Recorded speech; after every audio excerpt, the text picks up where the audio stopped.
Hi friends, लक्ष्य academy channel में आपका स्वागत है और मैं हूं पंकज मिश्रा। साथियों, आप लोग जानती हो कि रोज का अपना एक सेशन चल रहा है। क्या कल हम आपको पढ़ाए थे उत्तर प्रदेश का इतिहास। क्या पढ़ाए थे? यूपी का इतिहास। आपको हम कल पढ़ाए थे यूपी का इतिहास। तो यूपी का इतिहास 2 पार्ट के वीडियो बना है।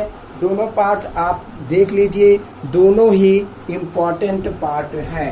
तो जब ये इम्पोर्टेंट पार्ट हम आपको देख लिए, यूपी का इतिहास हम पढ़ चुके हैं, तो आज का अपना टॉपिक क्या है? आज का अपना टॉपिक है उत्तर प्रदेश का विभाजन। क्या है? यूपी का प्राकृतिक विभाजन।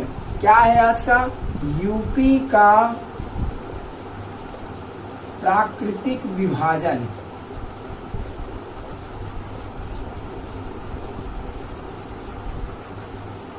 इसका मतलब ये है, ये प्रकृति के अनुसार इसका विभाजन हुआ है। कैसा विभाजन हुआ है? ये अपने अनुसार ना होकर के ये प्रकृति के अनुसार विभाजन है। अर्थात उत्तर प्रदेश में की अवस्थाएं कैसी हैं, दशाएं कैसी हैं, इसके बारे में यह हमें जानकारी देता है। तो हम जानते हैं उत्तर प्रदेश के बारे में, उत्तर प्रदेश की 4 बाउंड्री है। कोई भी देश हो, कोई भी राज्य हो, उसकी 4 बाउंड्री अस्थायी रूप से होती ही है। कैसी बाउंड्री होती है? आप जानते हो, यूपी का मैप हम आपको अगर बनाते हैं, बनाकर हम आपको देते हैं अगर, तो यूपी का कैसे है? यूपी इस प्रकार से स्थित है। यूपी इस प्रकार से है। यहाँ पर आप ऐसे देखते चलिए, उसके बाद यहाँ से ऐसे आकर के ये ऐसे बना हुआ है। ये ऐसा यूपी का मैप है। यूपी का मैप ऐसा है। वैसे ठीक ठाक बना नहीं है, लेकिन मैप जो है यूपी का इस प्रकार से है। तो इस प्रकार से आप जानते ही हो, ये क्या है? ये दक्षिण है। दिशा हम आपको बता दिए हैं। ये क्या है? ये उत्तर है, और ये पूर्व है, और ये पश्चिम है। क्या है? पूर्व है और ये पश्चिम है। तो 4 दिशाएं आपको हम क्लियर करवा चुके हैं उत्तर प्रदेश के परिचय में। वो वाली वीडियो आप देखिए, तब ये आपके और समझ में आएगा। तो साथियों, हम पहले ये देखेंगे कि उत्तर प्रदेश की प्राकृतिक विभाजन के बारे में हम जानना चाहते हैं। तो प्राकृतिक विभाजन कैसे हुआ है, इसके अगल बगल चारों दिशाओं में कौन कौन सी प्राकृतिक चीजें स्थित हैं। तो सबसे पहले हम देख लेते हैं पूरब। तो पूर्व की तरफ हम आपको क्या राज्य के बारे में बता दिए, कौन सा राज्य स्थित है, कौन सा जिला स्थित है। हम दोनों चीज आपको हम बता दिए हैं। तो आज जब प्राकृतिक चीजों के बारे में आ रही है, तो उत्तर प्रदेश के पूर्व में कौन सी प्राकृतिक चीज स्थित है, ये कौन सी प्राकृतिक निकाय स्थित है, ये क्वेश्चन यूपी पुलिस के एग्जाम में कई बार आ चुका है। कितनी बार? कई बार, उसकी कोई गिनती नहीं है। अन्य एग्जामों में भी पूछा जा चुका है। तो पूरब में कौन सी प्राकृतिक चीज स्थित है, हम आपको बता दे रहे हैं। यहाँ पर क्या प्राकृतिक चीज है?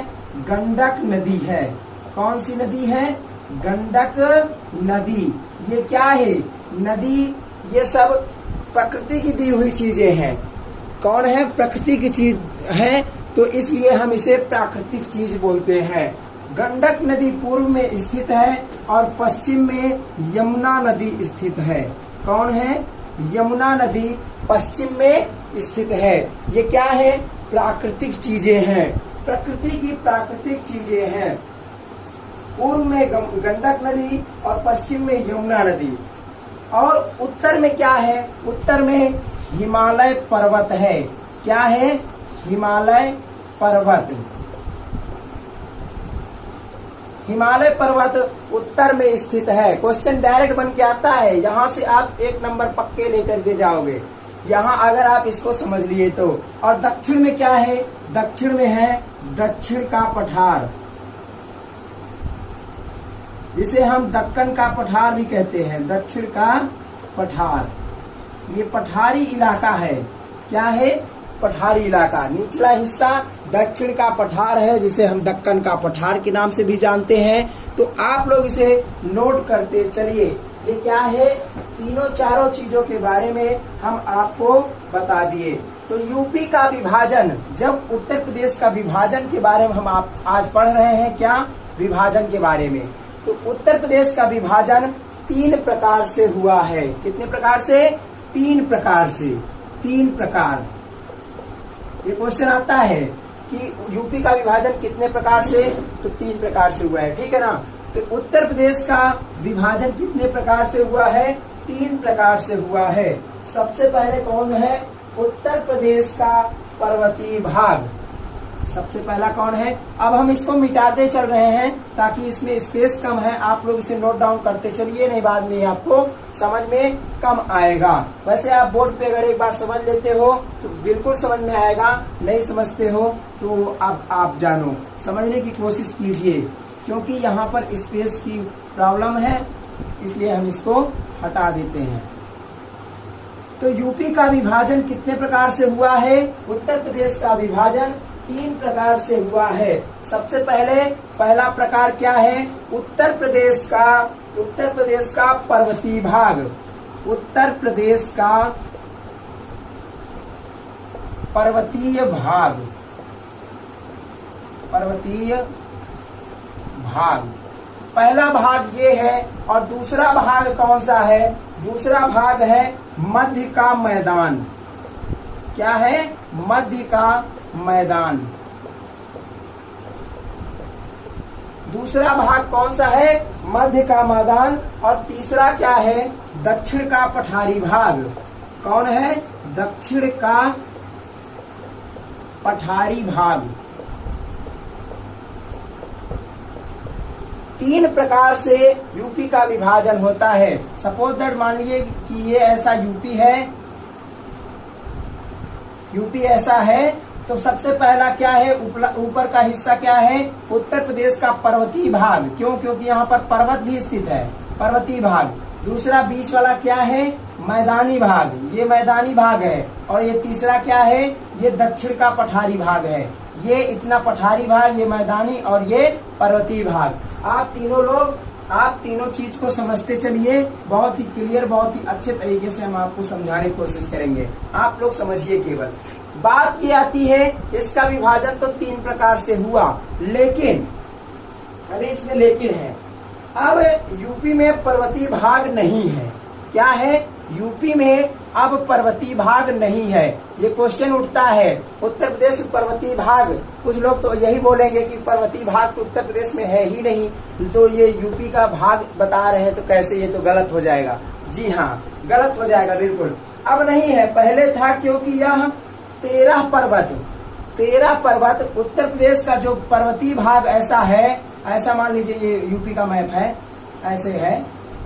तो ये जो पर्वतीय भाग है, यहाँ पर जितने भी पर्वत थे, ये पहले उत्तर प्रदेश में लगता था। ये क्या था? उत्तर प्रदेश में लगता था। सन 2000 में एक राज्य की स्थापना हुई है, आप लोग जानते होंगे बहुत अच्छे तरीके से। सन 2000 में एक राज्य की स्थापना हुई। कौन है वो? वो है उत्तराखंड।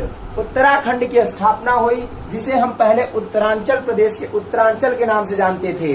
तो उत्तरांचल 13 पर्वत की ऐसे भाग, जिन्हें हम क्या किए, सरकार ने इसे क्या की, इसको इसे काट करके उत्तरांचल प्रदेश नामक एक प्रदेश की स्थापना हुई, जिसका नाम अब जाकर के सन 2000 में उसको क्या बोलते हैं? सन 2000 में उत्तराखंड के नाम से। तो ये क्या हुआ? पर्वतीय भाग अब कट गया है। क्या हुआ? सन 2000 में पर्वतीय भाग कट गया, तो यहाँ पर पर्वत भाग नहीं है। क्या है? यहाँ पर पर्वत भाग अब नहीं है। क्यों नहीं है? तो पर्वत भाग तो चला गया, कहाँ चला गया भाई? वो तो उत्तराखंड में चला गया। तो अब वो क्या हो गया? उत्तराखंड का एक ये हिस्सा हो गया है। तो अब यहाँ पर क्या है? भावर एवं तराई का क्षेत्र। क्या है? भावर एवं तराई का क्षेत्र। तराई का क्षेत्र या तराई का भाग, कुछ भी बोलिए। ये भावर एवं तराई का क्षेत्र, ये है क्या? भाई जहां से जब वो पर्वत 13 पर्वत ऐसे हुए जो कट के उत्तर प्रदेश के हिस्से से चले गए कहाँ, उत्तरांचल प्रदेश में, तब वो क्या हुए, वो उसके जो क्षेत्र जो उसके निचले हिस्सा है उसे हम क्या कहते हैं, भावर एवं तराई का क्षेत्र। अब हम ये जानेंगे भौगोलिक दृष्टि से, आप जब देखो विभाजन, इसका विभाजन देखोगे तो वो आंसर आएगा तीन ही प्रकार आएगा। आप इसमें चौथा नहीं जोड़ेंगे कि वो पहला पढ़े, वो पहला था लेकिन पहला तो वो चला गया उत्तराखंड में, तो उससे हमसे अब मतलब नहीं है। फिर भी ये तीन ही प्रकार है। क्लियर? ऊपर का क्षेत्र कौन सा है, भावर एवं तराई का क्षेत्र, नीचे का मध्य का मैदान, तीसरे का दक्षिण का भाग, दक्षिण का पठारी भाग। तो उत्तर प्रदेश से उत्तराखंड को अलग कौन करता है, ये क्वेश्चन आता है। क्यों? क्योंकि उत्तर प्रदेश के 13 भाग जब कट के चले गए उत्तराखंड में, तो उसको यूपी मान लीजिए, ये तो यूके हो गया उत्तराखंड और ये हो गया यूपी, तो इसको अलग कौन करता है, ये क्वेश्चन उठता है। तो भाई साहब ऊपर में हम आपको बताएं उत्तर में कौन स्थित है, उत्तर में हिमालय पर्वत है। कौन है? हिमालय पर्वत। तो हिमालय पर्वत जब स्थित है तो जाहिर सी बात है कोई ना कोई पहाड़ ही इसको अलग कर रहा होगा। तो उत्तर में, ठीक उत्तर में एक स्थित है पहाड़, कौन? शिवालिक की पहाड़ियां। कौन स्थित है? शिवालिक की पहाड़ियां। उत्तराखंड को यूपी से कौन अलग करता है, कौन अलग करता है? तो कौन है? शिवालिक की पहाड़ियां। ये क्वेश्चन कई बार आ चुका है एग्जाम में। शिवालिक की पहाड़ियां, शिवालिक की पहाड़ियां क्या करती हैं? उत्तराखंड को उत्तर प्रदेश से अलग करती हैं। यही पहाड़ियां क्या करती हैं? जो अंतर्राष्ट्रीय देश है, क्या है? नेपाल। क्या है? नेपाल। नेपाल को भी यही शिवालिक की पहाड़ियां उत्तर प्रदेश से अलग करती हैं। उम्मीद करते हैं साथियों आपको ये समझ में आ रहा होगा। अगर ये आ रहा है समझ में, आपको वीडियो पसंद आ रहा है तो वीडियो को लाइक और शेयर करना मत भूलिएगा। ये आपका अपना कर्तव्य है, ये आपका अपना परिवार चैनल है। क्या? लक्ष्य एकेडमी। ठीक है साथियों, तो ये क्या करती है? नेपाल को भी अलग कर देती है। अब बचता है क्या? अब हम चलते हैं, पहला क्या आपको बताए थे, अब हम पर्वतीय हिस्सा छोड़ देंगे। क्यों? क्योंकि पर्वतीय हिस्सा उत्तराखंड में चला गया है। तो पहला क्या बचता है अपना? भावर एवं तराई का क्षेत्र। भावर एवं तराई का क्षेत्र, ये क्या है? ये पहले नंबर पे बचता है। तो हम इसके बारे में थोड़ी बहुत जानकारी लेंगे कि ये क्या है। पर्वतों से अब आप ये समझो, उत्तर प्रदेश में ये क्या थे? ये पर्वत थे। ये ऊपर का मान लीजिए हिस्सा है, ये इधर का पूर्व का हिस्सा है, और ये दक्षिण का हिस्सा है, और ये क्या है? ये जाकर के पश्चिम का हिस्सा है। मानिए उत्तर प्रदेश का मैप ऐसा है। तो ये क्या है? पर्वतीय भाग। यहाँ से क्या होती है? यहाँ से नदियां निकलती हैं। क्या होती हैं? नदियां। लेकिन अब ये पर्वतीय भाग ऊपर चला गया उत्तराखंड में, तो अपना यूपी यहाँ से आ गया। क्या हुआ? ये क्या है?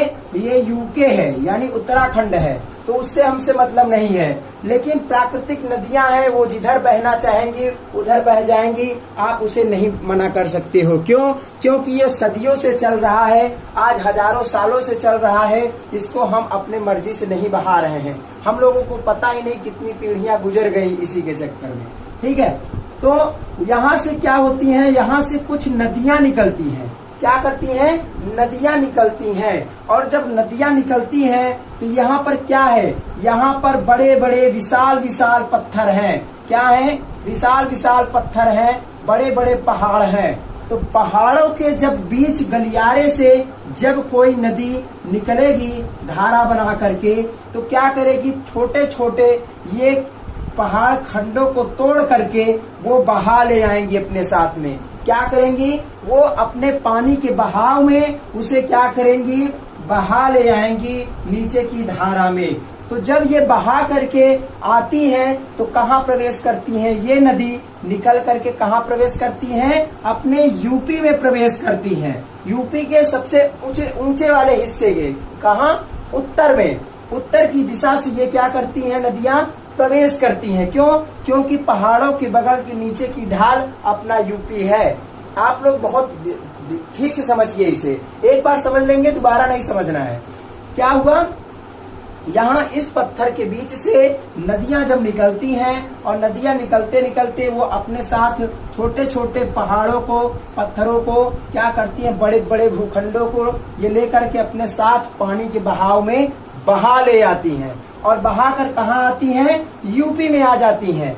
तो यूपी के सबसे ऊंचे वाले हिस्से यानी कि उत्तर में आकर के बहा ले जाती हैं। तो अब आप ये समझो ये क्या है, भावर क्षेत्र कहलाता है। वहां पर तो यूपी के अगले हिस्से में कुछ न कुछ हिस्से में क्या हो जाता है, पत्थरों का जमाव हो जाता है। क्या हो जाता है, पत्थरों का जमाव। यहाँ की भूमि जो है, यहाँ की भूमि एकदम पत्थरों से ढक जाती है। क्यों? क्योंकि वो एक दिन का पत्थर इकट्ठा हुआ नहीं है, वो आज हजारों साल का पत्थर है। हजारों साल से ऐसे टुकड़े टुकड़े टुकड़े टुकड़े बन करके वो क्या हुए, इकट्ठे होते चले गए। वो क्या है, यूपी का मैप ऐसा है, आप मानिए इसे बस उदाहरण के समझने के लिए, हालांकि ऐसा नहीं है, बनाना पड़ेगा। तो यूपी का मैप, तो जब ऊपर से नदियों की धारा अपने साथ पत्थर लेकर के आई तो क्या हुआ, आगे चल के यहाँ जब यूपी में प्रवेश की तो ये पत्थर अपने अपने स्थान पे जहाँ जिसको व्यवस्थित होना था वो लोग क्या हुए, व्यवस्थित हो गए। ठीक है, जैसा जो अपना स्थान पाया। तो यहाँ की जो निचले की हिस्से की मिट्टी है, वो जमीन है, वो एकदम से क्या की, पत्थर लोग क्या किए, अपने आप से वो क्या किए, उसे ढक लिए, पूरी तरह से ढक लिए। तो बस इसी पत्थर को हम क्या कहते हैं, इस पत्थर एरिया को हम भावर क्षेत्र कहते हैं। क्या कहते हैं, भावर क्षेत्र कहते हैं। इस क्षेत्र में होता क्या है, इस क्षेत्र में भाई पत्थर ही पत्थर है, ओनली पत्थर है। तो आप ये बताओ कि इस पत्थर में क्या कुछ उगाया जा सकता है, कोई यहाँ पर फसल हो सकती है?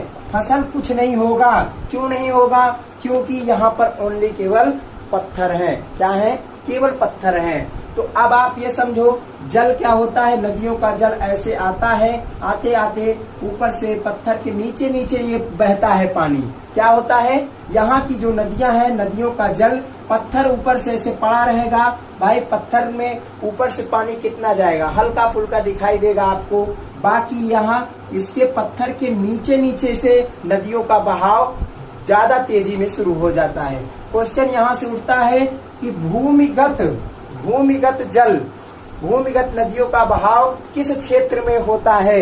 ये क्वेश्चन कई बार पूछा गया है, आप लोग आंसर नहीं दे पाते हो। इसका मतलब ये बोल रहा है भूमिगत यानी कि भूमि को, जमीन को पकड़ करके नदियों का बहाव किस क्षेत्र में होता है। ऊपर ऊपर आपको दिखाई नहीं देगा और भूमि के, जमीन के नीचे नीचे नदी बहेगी। तो वो कौन सा क्षेत्र है, भावर क्षेत्र है। भावर क्षेत्र ऐसा क्षेत्र है जहाँ पर पहाड़ों का इकट्ठा ढेर रहता है, पत्थरों का, और पत्थरों के नीचे नीचे जल का बहाव होता है। क्लियर साथियों, आपको समझ में आ रहा होगा। फिर देखिए यहाँ से क्या होता है, भावर क्षेत्र, यहाँ पर बहुत ऊंचे ऊंचे क्या होते हैं, बहुत ऊंचे ऊंचे कटीली झाड़ियां होती है। क्या पाई जाती है, यहाँ पर कटीली झाड़ियां पाई जाती हैं, उसे भावर क्षेत्र कहते हैं। यहाँ पर किस क्षेत्र की नदियां भूमिगत होकर बहती हैं? यहाँ पर ये क्वेश्चन बहुत बार पूछा गया है, किस क्षेत्र की नदियां भूमिगत बहती हैं? भूमिगत। आप लोग इसे एक क्वेश्चन नोट डाउन कर लीजिए, ये क्वेश्चन जरूर आएगा आपके एग्जाम में, मैं चैलेंज कर रहा हूँ, ये क्वेश्चन जरूर पूछा जाएगा। तो आपका आंसर क्या होगा, भावर क्षेत्र। भावर क्षेत्र की नदियां क्या करती हैं, भूमिगत बहती हैं। क्या होता है, भूमिगत बहती हैं। अब इसके बाद जब भावर क्षेत्र हो गया तो तराई क्षेत्र क्या है, इसके बारे में भी हम जानेंगे। तो साथियों तराई क्षेत्र है क्या? तराई क्षेत्र एक ऐसा क्षेत्र है जो जब नदियां यहाँ से बह करके यहाँ आई भावर क्षेत्र में, तो भावर क्षेत्र में ये पत्थर क्या है, बड़े बड़े जो पत्थर हैं, पत्थर अपने अपने स्थान पे इकट्ठा हो गए। और नदियां जब आई और आगे तो यहाँ पर मैदानी भाग है। क्या है, मैदानी भाग। ये बीच का भाग क्या है, मैदानी भाग है। ये पूरा मैदान है, ये पूरा यहाँ तक खाली है। तो आप मैदानी भाग में, हम इलाहाबाद, मेरा प्रयागराज कहाँ स्थित है? मैदानी भाग में। तो यहाँ का जो जल है, अब ये नदियों का आगे का जल और अब आगे आएगा।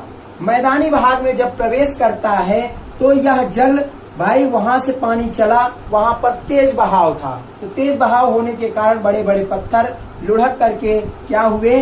भावर क्षेत्र में आ गए, यानी या इस क्षेत्र में आ गए, तो इसे हम भावर क्षेत्र बोल दिए। क्यों? क्योंकि यहाँ पर कुछ होता नहीं है। फिर यहाँ से आकर के हम मैदानी क्षेत्र में जब पानी और आगे बढ़ा मैदानी क्षेत्र में, तो मैदानी क्षेत्र में नहीं आएगा, इसके नीचे क्या होगा? अभी मैदानी क्षेत्र नहीं आएगा, मैदानी क्षेत्र दूसरा पार्ट है। इसके नीचे तराई क्षेत्र है, इसके नीचे फिर जब और पानी आगे बढ़ा, जब पानी और आगे बढ़ेगा तब यहाँ पर क्या होगा? अब इस जो पत्थर है, ये जो पत्थर है, ये छोटे छोटे बालू के कण के जैसे में टूट जाएंगे, उसी में विभाजित हो जाएंगे। तो छोटे छोटे कण हो करके ये क्या करते हैं? एक लेयर यहाँ पर बना लेते हैं यहाँ की मिट्टी में। तो इसे हम क्या कहते हैं? तराई क्षेत्र कहते हैं। तराई क्षेत्र क्या कहते हैं? तराई क्षेत्र। भाई वहां से छोटा छोटा टुकड़ा, जब पहले वहां से इतना बड़ा विशाल पर्वत था, वहां से छोटा टुकड़ा टूटा तो यहाँ पर आके व्यवस्थित हो गया, और जब यहाँ से टूटेगा तो आगे चल करके ये छोटे छोटे बालू के कणों में जैसे ये विभाजित होते चले गए। क्या किए?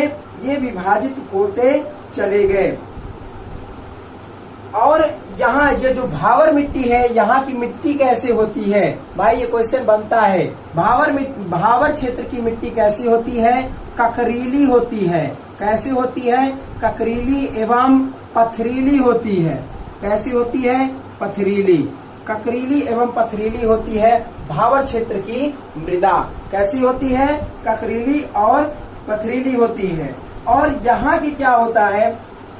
यहाँ पर भाई ईंटा बालू, बड़े बड़े ईंट पत्थर, ये पत्थर है, तो पत्थर में कोई फसल नहीं होगा। यहाँ पर क्या होता है? खूब ऊंचे ऊंचे घास पाए जाते हैं। क्या? जंगल पाए जाते हैं, जंगल। और क्या होता है? घास पाए जाते हैं। इन घासों की लंबाई आपको बताएं, आप अपने घर में उतने बड़े बड़े हाथी अगर उसमें चली जाए तो वो खो जाएगी एक प्रकार से। इस घास की लंबाई कितनी है? 12 फुट होती है, 12-13 फुट। 12-13 फीट के करीब में इस घास की लंबाई होती है इस क्षेत्र की। इस क्षेत्र में जो मिट्टी पाई जाती है, क्या? ककरीली एवं पथरीली मिट्टी वहाँ पर होती है। यहाँ पर खेती बिल्कुल नहीं होती है। और जब पानी आगे चला जाता है तो बड़े बड़े पत्थर को छोड़ करके आगे चली जाती है, तो वे महीन बालू और दलदली मिट्टी लेकर के है। जब जल आगे आता है और आगे, तो ये क्या होते हैं? छोटे छोटे कण बालू में विभाजित हो जाते हैं। तो वही बालू और अंदर की मिट्टी को काट करके वो क्या करते हैं? आगे वाले क्षेत्र में बिछा देते हैं। भाई ये नदियों का काम है, ये प्राकृतिक चीजें हैं, इसे हम और आप लोग नहीं कर पाएंगे। ये क्या करते हैं? ये स्वयं अपने आप से करती हैं। वे महीन बालू और दलदली मिट्टी लेकर के आती हैं। क्या लेकर आती हैं? महीन बालू, महीन बालू और दलदली मिट्टी, दलदली मिट्टी। ये क्या करती हैं? यहाँ पर तराई क्षेत्र में किस प्रकार की मिट्टी पाई जाती है? ये क्वेश्चन आपसे पूछा जा सकता है। तो क्या पाई जाती है? महीन बालू और दलदली मिट्टी पाई जाती है तराई के क्षेत्र में। तो आपको हम एक प्रकार से विभाजन के बारे में हम बता दिए, भावर और तराई क्षेत्र के बारे में हम आपको समझा दिए। तराई क्षेत्र में जल का स्तर बहुत ऊंचा होता है। क्या होता है? तराई क्षेत्र में जल का स्तर बहुत ऊंचा होता है। क्यों? क्योंकि यहाँ पर बहुत ज्यादा चौड़ाई पाई जाती है, और चौड़ाई के साथ साथ यहाँ पर यहाँ मिट्टी और बालू के ये जो बड़े बड़े कंकड़ हैं, यहाँ पर पानी बहुत कम रुकता है। और यहाँ पर महीन जब बालू पाई जाएगी और दलदली मिट्टी, तो पानी वहाँ पर ज्यादा देर तक टिकता है। तो यहाँ पर क्या होता है?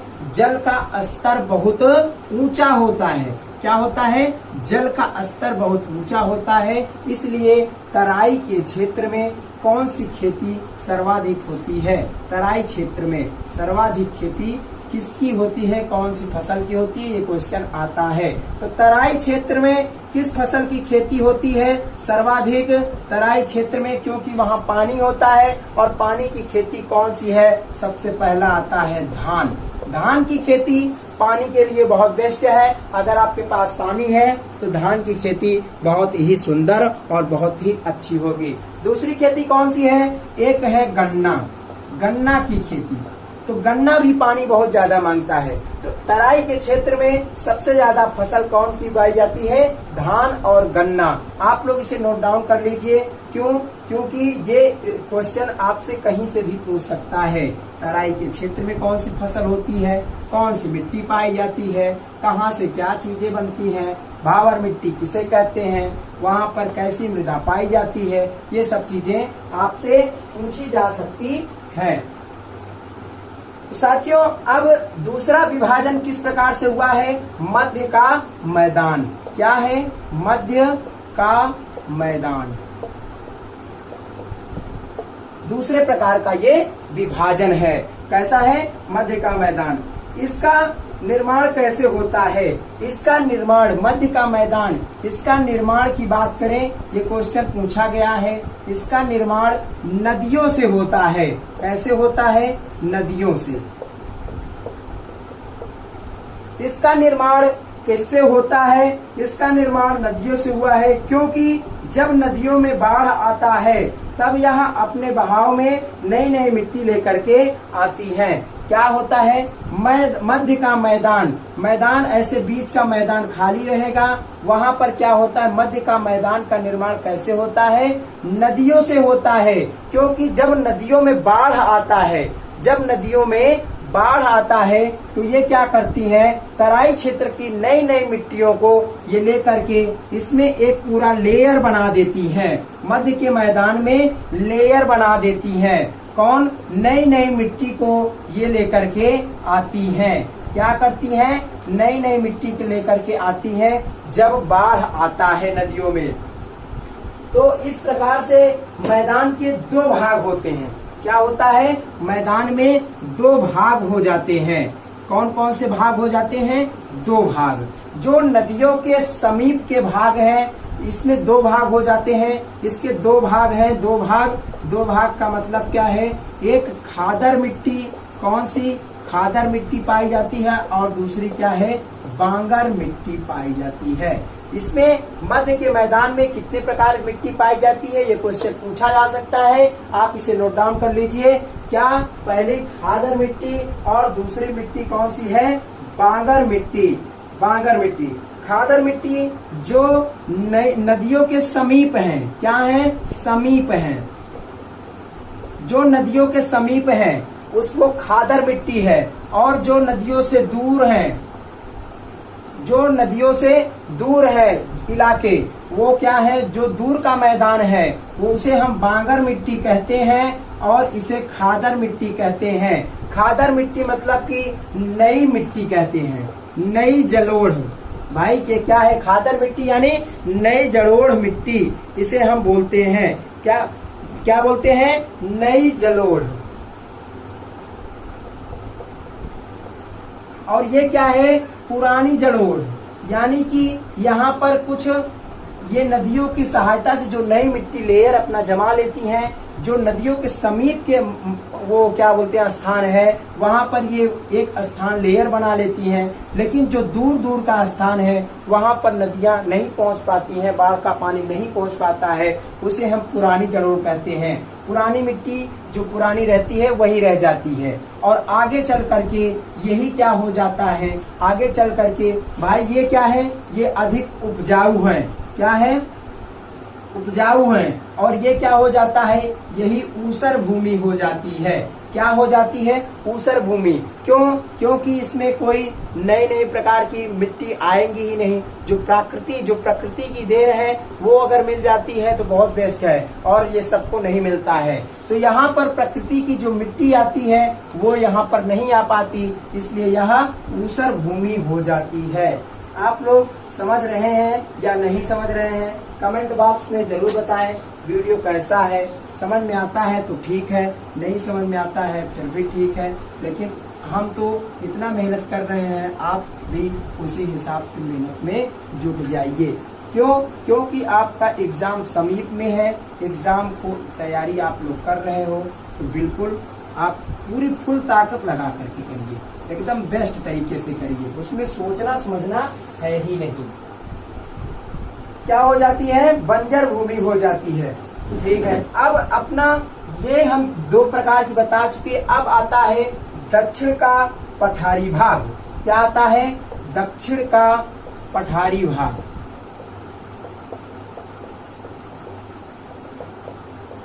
भाई तीसरा 3 प्रकार से विभाजन हुआ, तो तीसरा क्या है? दक्षिण का पठारी भाग। ये क्या है? उत्तर प्रदेश का सबसे निचला भाग है। क्या है? यूपी का सबसे निचला हिस्सा,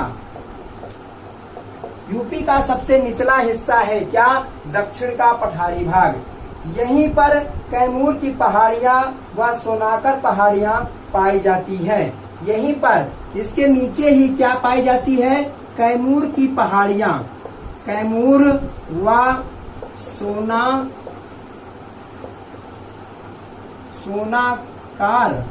सोनाकार की पहाड़ियां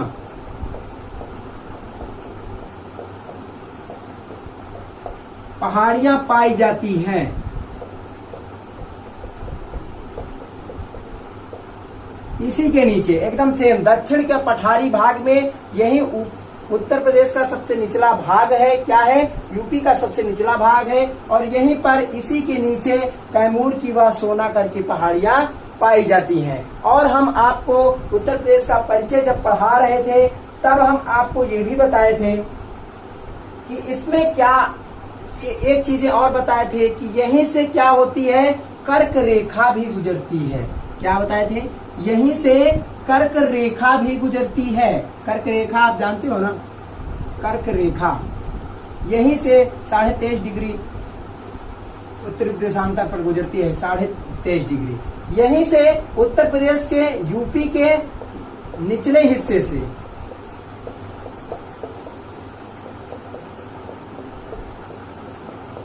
कर्क रेखा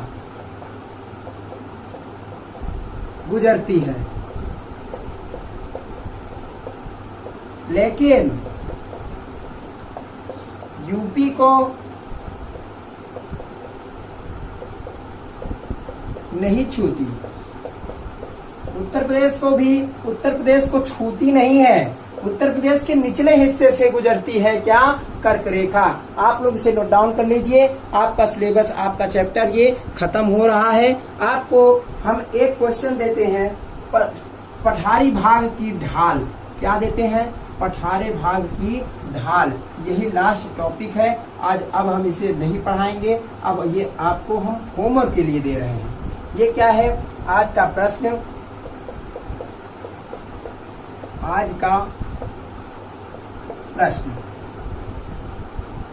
पर्वतीय दक्षिण का पठारी भाग की ढाल। क्या है क्वेश्चन? पठारी भाग की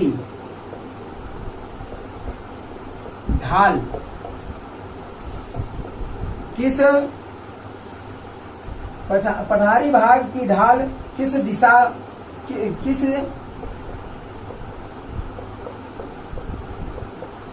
दिशा की